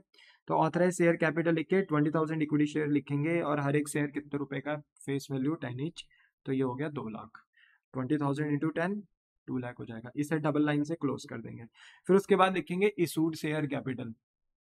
अब इशू कितने करे थे शेयर, ये तो क्वेश्चन में बता ही रखा था, 20,000 कर रखे हैं। Equity share at the rate 10 each, हमने 10 ईच के मान लिए, मल्टीप्लाई करेंगे तो कितना आएगा, 2 लाख आएगा। इसके बाद इसको भी डबल लाइन से क्लोज कर देंगे। फिर आएगा next third, subscribe share capital. और सब्सक्राइब शेयर कैपिटल में मैंने आपको बताया था 2 पार्ट हो सकते हैं, या तो subscribed and fully paid up, या हो सकता है subscribe but not fully paid up. अब यहाँ पर देखो ना, कंपनी ने शेयर इशू कितने करे, 20,000। बताया नहीं जनता ने कितने सब्सक्राइब करे, तो जनता ने सारे शेयर सब्सक्राइब करे। कंपनी ने सारा का सारा पैसा भी मांगा है, 10 के 10 रुपए हर शेयर पे मांगे, तो इसको बोला जाएगा बेटा कि ये ना subscribed and fully paid up है। कंपनी ने जितने शेयर इशू करे, जनता ने सब्सक्राइब भी करे, सारा पैसा भी दिया, किसी ने कोई पैसा देने से मना भी नहीं करा, लाइक कॉल इन एरियर वगैरह किसी ने नहीं किया। तो यहाँ पे ना subscribed and fully paid up यहाँ पे इसको ट्रीट किया जाएगा। 20,000 शेयर जनता ने सब्सक्राइब करे एट द रेट ₹10 ईच के हिसाब से, तो ये 2 लाख आया। और इसी को हम टोटल करेंगे बेटा 2 लाख, और इस अमाउंट को भेजेंगे ट्रांसफर टू शेयर कैपिटल। यहाँ से आपको ये भी समझ में आता है कि ऑथराइज्ड और इशूड सिर्फ प्रेजेंटेशन पर्पज के लिए हैं, ये अमाउंट आपके शेयर कैपिटल में ट्रांसफर नहीं होते। शेयर कैपिटल में वो अमाउंट ट्रांसफर होता है जो जनता सब्सक्राइब करती है, क्योंकि जनता ने जितने शेयर सब्सक्राइब करे होंगे उतने ही पैसे कंपनी को भेजे होंगे, वही पैसा शेयर कैपिटल माना जाना चाहिए, इसलिए सब्सक्राइब शेयर कैपिटल इंपॉर्टेंट होता है। तो इसी का अमाउंट ट्रांसफर किया जाता है बेटा शेयर कैपिटल में। तो जब हम शेयर कैपिटल में आएंगे तो यहाँ लिख देंगे 2 लाख। बोलो बात समझ में आ गई? इतनी सिंपल ये बैलेंस शीट है, ये भी बनकर तैयार हो गई। उसी के साथ एक ये दूसरा क्वेश्चन है, इसको भी आप देखें फिर हम आगे चलते हैं, ठीक है। Tata limited has authorise share capital of ₹10 lakh. अब देखो यहाँ पे ना इन्होंने बता दिया ऑथराइज शेयर कैपिटल। तो जब भी ऑथराइज शेयर कैपिटल है, तो कैपिटल हमेशा किस में होती है, रुपीज में। ऑथराइज शेयर बोलते तो फिर ये यूनिट्स में होती है, तब ये रुपीज में लिखा रहता। इन्होंने ऑथराइज शेयर कैपिटल दी है 10 लाख रुपए की, और ये ऑथराइज शेयर कैपिटल जो 10 लाख रुपए की है वो है at a face value of 100 each. यानी अगर आपको ना यहाँ से ऑथराइज शेयर्स निकालने हैं, तो आप कहोगे मेरी ऑथराइज्ड कैपिटल कितनी है, 10 लाख रुपए मैक्सिमम, और मेरा हर एक शेयर कितने का पड़ता है, 100 रुपए का पड़ता है, तो 2 जीरो से 2 जीरो कैंसिल हो जाएंगे। तो आपके ना जो ऑथराइज शेयर निकल कर आएंगे वो आएंगे 10,000 share, that is your authorise share. तो अगर आप ऑथराइज शेयर कैपिटल से ऑथराइज शेयर पे पहुंचना चाहते हो, नंबर ऑफ शेयर देखना चाहते हो कि कितने नंबर ऑफ शेयर ऑथराइज हैं, तो करना कुछ नहीं है, ऑथराइज शेयर कैपिटल को उसी की फेस वैल्यू से डिवाइड करा दो रफ में, तो पता चल जाएगा कि आपके पास कितने ऑथराइज्ड शेयर्स हैं। तो ये निकल कर आगे 10,000, पर आउट ऑफ दिस 10,000 में से 8,000 शेयर ही इशूड किए गए हैं जनता को पब्लिक फॉर द सब्सक्रिप्शन, ठीक है। Board of director decided to call money as follow, कि जो 100 रुपए है face value, board of director से किस तरीके से मंगा रहे हैं, वो इस तरीके से। एप्लीकेशन में 30 रुपए मंगाया जा रहा है बेटा, अलॉटमेंट में 40 रुपए मंगाया जा रहा है। तो बताइए अलॉटमेंट तक आते आते कंपनी ने 100 रुपए में से कितने रुपए मंगा लिए हैं, 70 रुपए मंगा लिए हैं। अभी कितने रुपए मंगाने बाकी हैं, 30। तो फर्स्ट कॉल में लिखा है नॉट येट मेड। अच्छा, जो 30 रुपए होंगे शायद वो यही मंगा रहे होंगे फर्स्ट कॉल में, पर क्वेश्चन ने कह दिया कि अभी तक फर्स्ट कॉल मंगाई नहीं गई है, नॉट येट मेड, अभी तक नहीं मंगाई गई है। तो हमें एंट्री सिर्फ किसके पास करनी है, एप्लीकेशन एंड अलॉटमेंट की। तो आसान हो गया है ना। तो दैट्स योर पॉइंट। कह रहे all money were duly received, कि जनता ने सारा पैसा भेजा। अब ये नहीं बताया कि जनता ने सब्सक्राइब कितने शेयर करे, तो हम यही मानेंगे कि हमने कितने शेयर इशूड करे जनता के बीच में, 8,000, तो जनता ने सब्सक्राइब भी कितने करे होंगे, 8,000। कोई कॉल इन एरर नहीं है, कोई कॉल इन एडवांस नहीं है, किसी ने पैसे देने से मना नहीं किया और किसी ने कोई एडवांस नहीं भेजा, ठीक है। ये हम बाद में पढ़ेंगे, बट ये लाइन लिखी हुई है, तो इसका मतलब यही है कि किसी ने कोई पैसा देने से मना नहीं किया किसी भी शेयर होल्डर ने, और किसी ने एडवांस नहीं भेजा, जिसने जितना पैसा टाइम पे भेजना था भेजा है, किसी ने डिफॉल्ट नहीं किया, सारा पैसा कंपनी के पास आया है जितना जितना कंपनी ने मांगा है, ठीक है। पास जनरल एंट्री एंड प्रिपेयर करो बैलेंस शीट। हमने कहा ठीक है भाई, कोई दिक्कत नहीं, हम आराम से जनरल एंट्री पास करेंगे। तो अब तो आप थोड़ा थोड़ा फेमिलियर हो चुके होंगे, है ना। तो देखो जनरल में फॉर्मेट बनाया, date particular LF debit credit. सबसे पहले एप्लीकेशन की एंट्री करेंगे। एप्लीकेशन कितने रुपए की है बेटा, 30 रुपीज, यहाँ हमने लिख दिया ब्रैकेट में। अच्छा, एप्लीकेशन में पहली एंट्री किसकी होती है, रिसीव की। पहला स्लॉट किसका होता है, रिसीव का, है ना। बताया था ना मैंने, अभी तो बताया था आपको कि हर कॉल में 2 स्लॉट होते हैं, सिर्फ एप्लीकेशन में रिसीव ड्यू होता है, बाकी हर कॉल के स्लॉट में due receive and due receive करके चलता रहता है, ठीक है। तो चलो आगे चलते हैं। तो यहाँ पर पहली एंट्री रिसीव की होगी। रिसीव की एंट्री क्या है कि कंपनी का बैंक बैलेंस बढ़ेगा, कंपनी के पास पैसा आ रहा है, एंड पैसा आ रहा है तो कंपनी का एसेट बढ़ेगा, एसेट बढ़ेगा तो बैंक हो जाएगा डेबिट। पर ये पैसा किसका आ रहा है, ये पैसा आ रहा है एप्लीकेशन का। और एप्लीकेशन का पैसा क्यों आ रहा है? क्योंकि हम शेयर इशू कर रहे हैं, तो इसका नाम होता है इक्विटी शेयर एप्लीकेशन। तो कंपनी कहती है कि जो इक्विटी शेयर एप्लीकेशन का पैसा है ना, ये हमारे लिए लाइबिलिटी है। सेम जो मैंने अभी ऊपर पढ़ाया था वही है सब, ठीक है, कि लाइबिलिटी है क्योंकि हमने पैसा ले तो लिया एप्लीकेशन का, पर अभी तक उन्हें ओनरशिप दी नहीं है, तो इसलिए लाइबिलिटी है। अच्छा, सॉल्व करेंगे। 8,000 शेयर कंपनी ने इशू करे और जनता ने सब्सक्राइब भी कितने करे? 8,000। और हमारा एप्लीकेशन कितने रुपए का है? 30 रुपए का। तो 8,000 जो जनता ने शेयर सब्सक्राइब करे उस पर कितने रुपए भेजे? 30 रुपए। तो 8 3 जा 24, तो ये हो जाएगा 2,40,000। सॉल्व तो आप कर ही सकते हो इतना। तो 2,40,000 एप्लीकेशन का पैसा आ रहा है, ठीक है, लाइबिलिटी है, और वो पैसा हमारे बैंक में आ गया, तो बैंक को हमने डेबिट कर दिया। उसके बाद ड्यू की एंट्री होगी बेटा। ड्यू में हम क्या करेंगे? जो इक्विटी शेयर एप्लीकेशन को हमने पहले अपनी लाइबिलिटी दिखाया था, अब हम इस लाइबिलिटी को कम करेंगे, डेबिट करेंगे, और इसकी जगह पे ना हम इक्विटी शेयर कैपिटल को क्रेडिट करेंगे, इसको लाइबिलिटी दिखाएंगे, क्योंकि एप्लीकेशन नाम की लाइबिलिटी अब हम रिड्यूस कर रहे हैं, क्योंकि इसके बदले अब हम ना अपने पब्लिक को, जनता को ओनरशिप दे रहे हैं, यानी उन्हें शेयर होल्डर बना रहे हैं। तो यहाँ पर एक नई लाइबिलिटी पैदा होगी जिसका नाम है इक्विटी शेयर कैपिटल। तो यहाँ पर मेरे बच्चे हम सबसे पहले किसको सॉल्व करेंगे? इक्विटी शेयर कैपिटल को। इक्विटी शेयर कैपिटल डिपेंड करता है जनता ने कितने शेयर सब्सक्राइब करे, 8,000, और हमारा एप्लीकेशन कितने रुपए का है? फेस वैल्यू का 30 रुपए का। वैसे फेस वैल्यू हमारी 100 रुपए है, पर एप्लीकेशन में कितना मंगाया था फेस वैल्यू का? 30 रुपए। तो 8,000 इंटू 30, तो वही आ जाएगा 2,40,000 की आपने ओनरशिप दी, और एप्लीकेशन में डेबिट तो होगा 2,40,000 से, क्योंकि क्रेडिट कितना करा था? 240, तो डेबिट भी एप्लीकेशन में कितना होगा? 240, और ओनरशिप कितनी की दे रहे हैं आप? 240 की दे रहे हैं। बात खत्म हो गई। अलॉटमेंट आएंगे तो बेटा अलॉटमेंट अब नॉर्मल है। अलॉटमेंट कितने रुपए की है? अलॉटमेंट यहाँ पे बता रखा था 40 रुपए की है, तो अलॉटमेंट में हमने लिखा 40 रुपए। यहाँ पर जो थर्ड एंट्री होगी, पर अलॉटमेंट में, अलॉटमेंट की पहली है, ओवरऑल थर्ड है, पर जो अलॉटमेंट का पहला स्लॉट है वो किसका होगा? ड्यू का, क्योंकि अब कंपनी को पता है कि मेरे शेयर होल्डर कौन है। तो यहाँ पर कंपनी कहेगी, देख भाई जनता, मेरे प्यारे शेयर होल्डर, पैसा भेजो, ठीक है। तो ये कंपनी का एसेट है, कंपनी को पता है पैसा मिलेगा, तो हमने यहाँ पर एसेट को क्या दिखा दिया? अपना शेयर अलॉटमेंट को क्या दिखा दिया? डेबिट। तो equity share allotment account debit किया, और बदले में हम इनको यहाँ पर क्या देंगे बेटा? Ownership, hand to hand ownership देंगे यहाँ पर, क्योंकि हमें पता है कि अब कौन हमारी कंपनी के शेयर होल्डर है, तो यहाँ तुरंत ओनरशिप दे देंगे। ओनरशिप देंगे तो कंपनी अपनी कैपिटल को इंक्रीज करेगी, और कैपिटल बिजनेस के लिए क्या होती है? Liability to equity share capital बेटा, ठीक है। और यहाँ पर कंपनी क्या करेगी? लाइबिलिटी को अपना इंक्रीज कर देगी, ठीक है। अब इनमें से सबसे पहले किसको सॉल्व किया जाएगा? इक्विटी शेयर कैपिटल को। हमेशा डीओ में ना आप इक्विटी शेयर कैपिटल को सॉल्व करें सबसे पहले। तो इक्विटी शेयर कैपिटल डिपेंड करता है कंपनी ने कितने शेयर इशू करे और जनता ने कितने सब्सक्राइब करे। तो इशूड भी कंपनी ने 8,000 करे और जनता ने सब्सक्राइब भी 8,000 करे।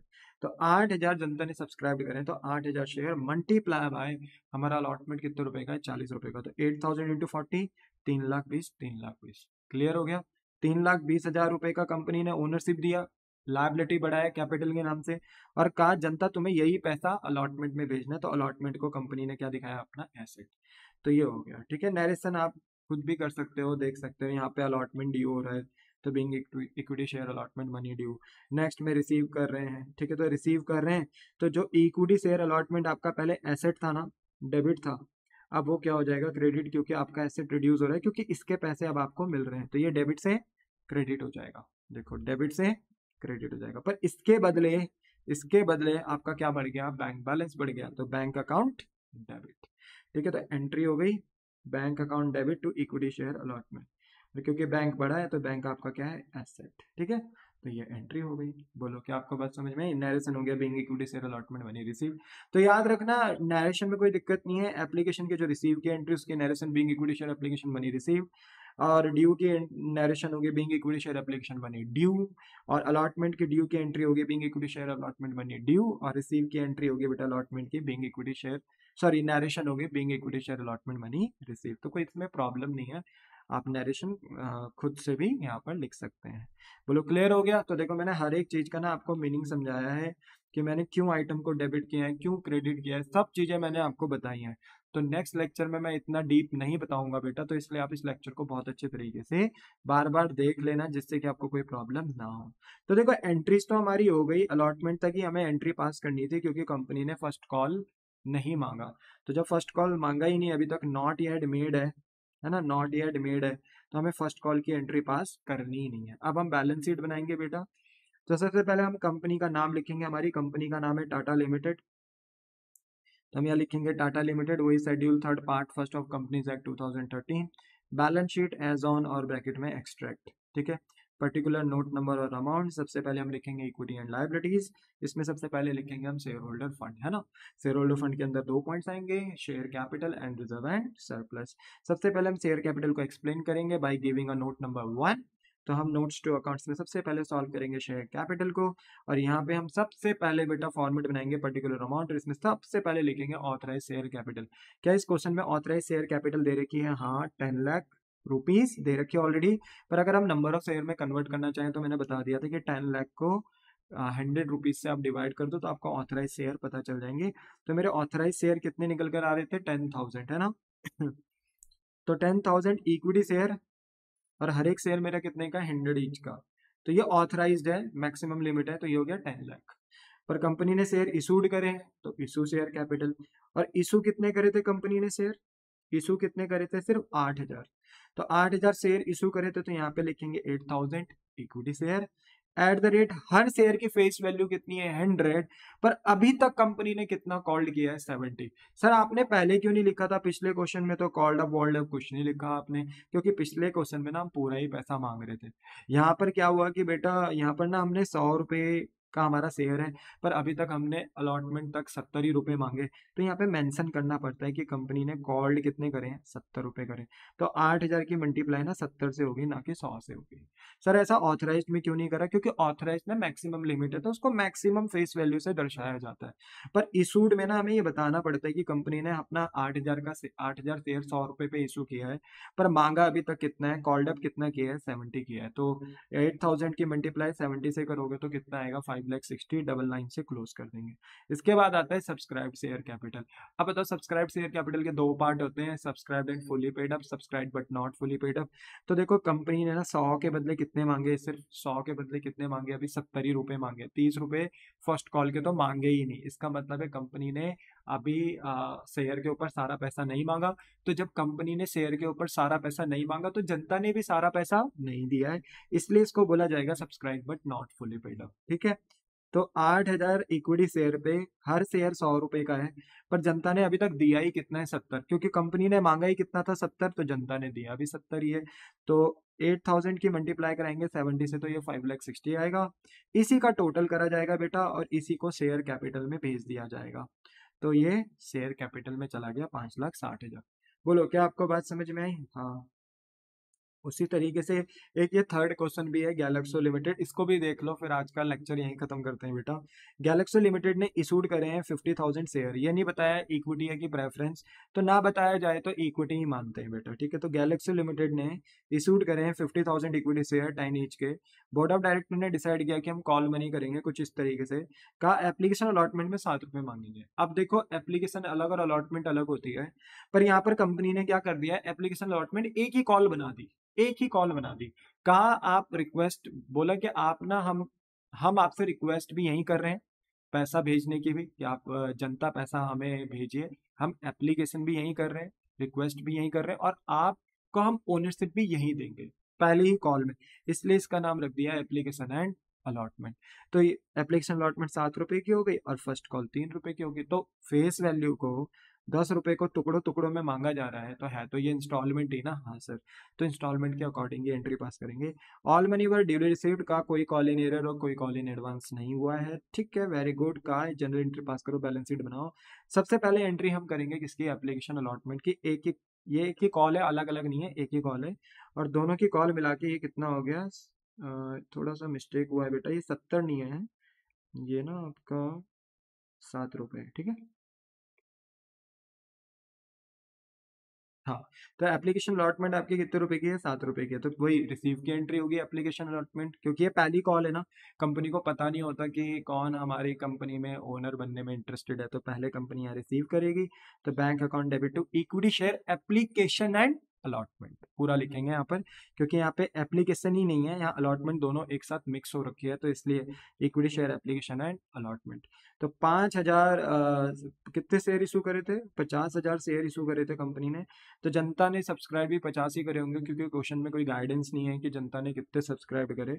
तो 50,000 शेयर पे ही जनता ने 7 रुपये भेजे होंगे एप्लीकेशन अलॉटमेंट के। तो मल्टीप्लाई करते हो तो ये 3,50,000 आता है। तो बैंक में भी कितने आए? 3,50,000। बैंक क्यों डेबिट हुआ? क्योंकि आपका एसेट है, एसेट आपका बढ़ रहा है तो डेबिट। और जनता ने एप्लीकेशन अलॉटमेंट का पैसा कितना भेजा है आपको? वही 3,50,000। तो कंपनी ने अभी ओनरशिप नहीं दी है, तो ये कंपनी की लाइबिलिटी है, इक्विटी शेयर एप्लीकेशन अलॉटमेंट का अमाउंट, तो इसलिए इसको क्रेडिट किया। ठीक है, अब ड्यू होगा, अब कंपनी ओनरशिप देगी। तो जो इक्विटी शेयर एप्लीकेशन अलॉटमेंट हमारे लिए पहले लायबिलिटी था, अब हम इस लायबिलिटी को रिड्यूस कर देंगे, डेबिट कर देंगे। तो equity share application allotment account को हम डेबिट करेंगे 3,50,000 से, जितना था उतने से ही डेबिट करेंगे, और अब इन्हें ओनरशिप देंगे। तो ओनरशिप देंगे तो कंपनी की इक्विटी शेयर कैपिटल बढ़ेगी, बिजनेस के लिए लायबिलिटी इंक्रीज होगी, तो to equity share capital account. पर इक्विटी शेयर कैपिटल को हम हमेशा सॉल्व करते हैं, और ये इस बात पे निर्भर करता है इक्विटी शेयर कैपिटल कि कंपनी ने कितने शेयर इशू करे? 50,000। अच्छा, जनता ने कितने सब्सक्राइब करे? 85,000। और कितने रुपए का है एप्लीकेशन अलॉटमेंट का फेस वैल्यू? 7 रुपए का। तो 50,000 इंटू 7, 3,50,000। दोनों सेम हो गए, बिल्कुल क्लियर हो गया, कोई टेंशन नहीं। तो यहाँ पे नरेशन हो गया being equity share application allotment money due. ठीक है, रिसीव की नरेशन क्या थी? Equity share application allotment money receive. Due की होगी equity share application allotment money due. First call आते हैं अब, जो सेकंड कॉल है हमारी फर्स्ट कॉल।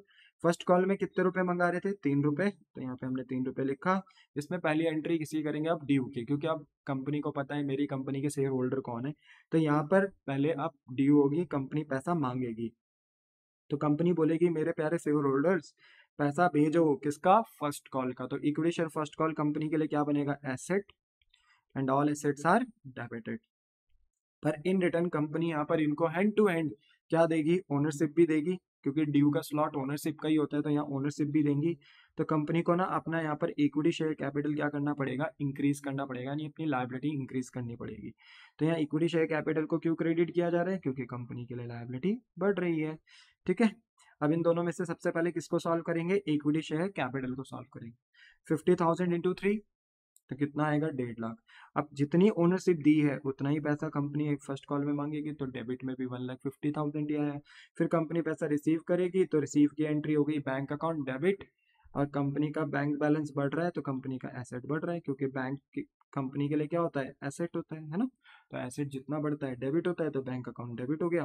और किसका पैसा मिलेगा? इक्विटी शेयर फर्स्ट कॉल का। हमने इसको एसेट दिखाया था, ये इसका पैसा हमें मिलना है, तो देखो इसी का पैसा हमें मिल रहा है, तो हम इसे डेबिट से क्या कर रहे हैं? अब क्रेडिट कर रहे हैं। तो to equity share first call.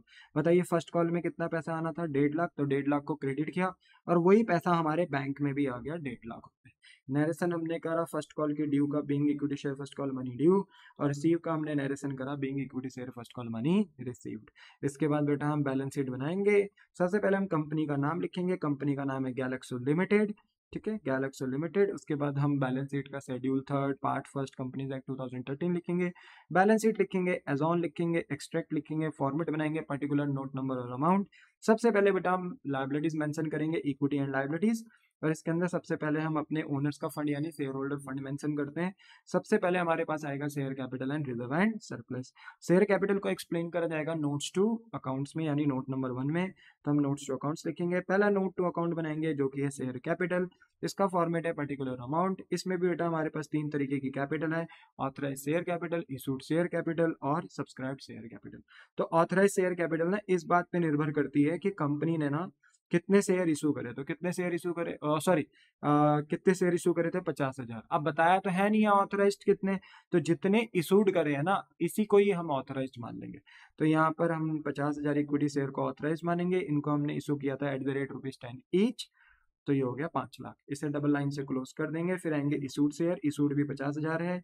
Equity share @10 each. क्या कंपनी ने पूरे 10 रुपए मांगे थे? हाँ। एप्लीकेशन अलॉटमेंट में 7 रुपए, फर्स्ट कॉल में 3 रुपए। तो यहाँ पर मेरे बच्चे पूरे 10 रुपए मांगे गए हैं, तो कॉल्ड अप वॉल्ड अप की बात नहीं। अगर आप लिखना भी चाहो ना तो कॉल्ड अप ना यहाँ पर कितना आने वाला है? 10 ही तो आने वाला है, इसलिए लिखो ना लिखो बात बराबर है। हाँ, कम मंगा रहे होते हैं कुछ पैसा आप कॉल्ड नहीं करते अभी, जैसे हमने दूसरे क्वेश्चन में देखा था कि हमने 3 रुपए कॉल नहीं करे थे, तो मेरे बच्चे सॉरी 30 रुपए कॉल नहीं करे थे, तो वहां पर बेटा हमने दिखाया था कि 70 ही कॉल्ड करे थे, तो 70 कॉल्ड लिखा था हमने, ठीक है। यहाँ लिखने की जरूरत नहीं है, यहाँ पर आपने सारा ही पैसा कॉल्ड किया है। तो 50,000 इंटू 10 करोगे तो 5 लाख, डबल लाइन से क्लोज कर दोगे, बात खत्म। उसके बाद थर्ड पॉइंट है हमारे पास सब्सक्राइब शेयर कैपिटल। और क्योंकि कंपनी ने देखो 50,000 शेयर इशू करे, जनता ने 50,000 शेयर सब्सक्राइब करे, 10 के 10 रुपए जनता ने भेजे हैं, क्योंकि कंपनी ने 10 मांगे थे, जनता ने भेजे भी 10 ही हैं, पेड अप भी 10 ही करे, तो ये फुल्ली सब्सक्राइब्ड होगा, ठीक है। तो subscribed and fully paid up 50,000 share at the rate ₹10 each, 5 lakh, इसी का टोटल किया जाएगा और इसी अमाउंट को ट्रांसफर कर दिया जाएगा बेटा कहाँ, शेयर कैपिटल में 5 लाख। तो आसान था ना देखो।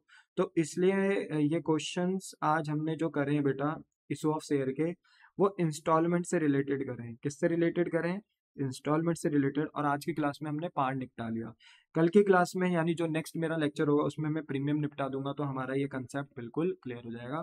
फिर एक क्लास में मैं आपको लमसम एट पार और प्रीमियम भी समझा दूंगा, तो वो भी खत्म हो जाएगा। अगर ज़्यादा है तो बेटा मैं नेक्स्ट क्लास में ना, देखो ऐसा हो सकता है कि नेक्स्ट ही क्लास में, नेक्स्ट ही लेक्चर में मैं इंस्टॉलमेंट एट प्रीमियम भी आपका निपटा दूं और लमसम का पार और प्रीमियम का भी क्वेश्चन मैं आपको करा दूं, और ये बोलते हैं ना टॉपिक भी निपटा दूं, ठीक है ना, जिससे कि हमारा क्लास थोड़ा सा और फास्ट आगे बढ़ जाएगा, ठीक है। कोई दिक्कत थोड़ी है ना। तो बोलो कि आपको बात समझ में आ गई, हाँ। तो आज के लिए ना बेटा हम इतना ही छोड़ते हैं। आई होप सो कि आपको मेरा बात अच्छे से समझ में आया होगा। आप चाहें तो बेटा जो मैंने आज पढ़ाया ये इश्यू ऑफ शेयर, आप ये पूरा चार्ट ना कॉपी कर सकते हो, अगर करना चाहता है कोई बच्चा तो इसको कॉपी कर सकता है पूरा का पूरा, ठीक है। इसको आप कॉपी कर सकते हो और फिर इसके बाद आप इसको भी कॉपी कर सकते हो, ठीक है, जो मैंने पढ़ाया था।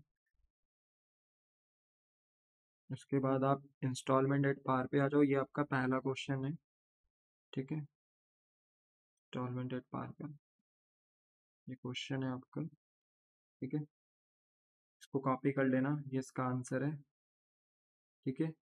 एंट्रीज का आंसर विद प्रॉपर एक्सप्लेनेशंस, ठीक है। तो आप देख लेना इसको घर में जाके। ये आपकी बैलेंस शीट है, ठीक है।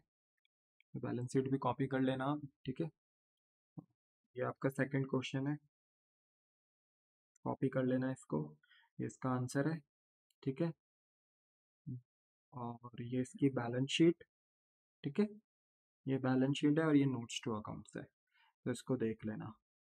फिर ऐसे ही गैलेक्सो लिमिटेड वाला क्वेश्चन था, इसको कॉपी कर लेना, ठीक है। क्वेश्चन है, ये इसका आंसर है और इसका भी बैलेंस शीट कॉपी कर लेना, ठीक है। बैलेंस शीट बना देना, नोट्स टू अकाउंट्स जैसे मैंने बनाया है वैसा ही करना बेटा, प्रेजेंटेशन के साथ। देख रहे हो कितना सुंदर सुंदर करता हूँ मैं सर आप अपनी तारीफ खुद ही कर रहे हो, अरे बेटा तुम करते ही नहीं हो, मजाक कर रहा हूँ मैं, ठीक है।